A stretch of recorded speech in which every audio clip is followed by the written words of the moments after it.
Yeah, these are my Dorper sheep, or they're Catton slash Dorper sheep, or however you say it. And we want to put them out in the main pasture, but they're not used to us yet, obviously. So I wanted to keep them somewhere that we could kind of watch them and, I don't know, be around them more. And since we don't have horses in all the horse stalls right now, then this gives a perfect spot for them. The only problem is this fencing. Obviously, they'll be able to go under it at some points. It's pretty high right there. They would be able to fit under if they wanted to, if they got down on their knees. And then we have one stall open for them with their water, salt lick, and then we feed them hay outside. But this also gives them time to clean up everything.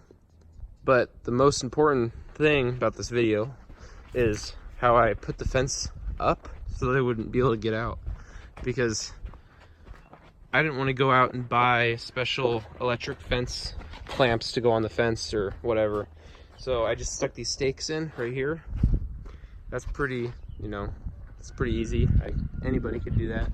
But over on this end is kind of where I use my creativity, or I kind of thought about it. What's the easiest way?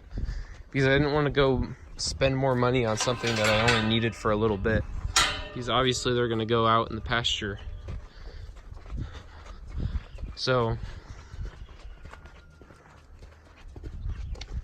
the stakes are still in right there.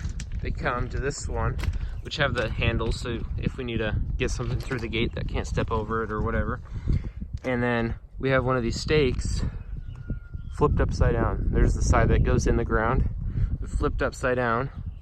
We just used the same, or at least on that one. That one we used the same stuff to the poly wire to tie it up.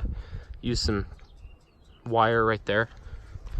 And we put 3 of them upside down right on it.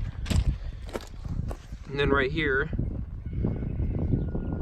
I just kind of formed a little hook and got all the little wires that are inside the poly wire and wrapped them all around the hook, and then ran that insulated wire to the hot, the red one, ran the ground straight to the ground into a spike right there, and it's getting 7,000 volts or whatever, no problem, and plenty to make them so they don't want to get out and learn what the wire is, because they don't know, they haven't seen that before, and they already know not to come near the poly wire.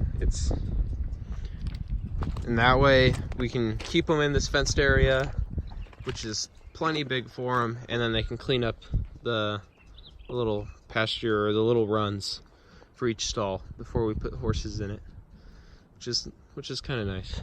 So I want to share that with you guys real quick, and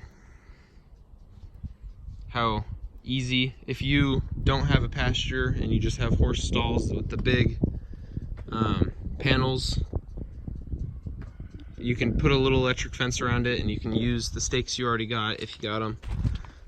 It's a pretty cheap way. If you have an electric fence charger, you could probably do it for under $50. It's pretty easy. So thanks. Like and subscribe, and if you have any comments, leave them below. Yeah, thank you for watching. Bye.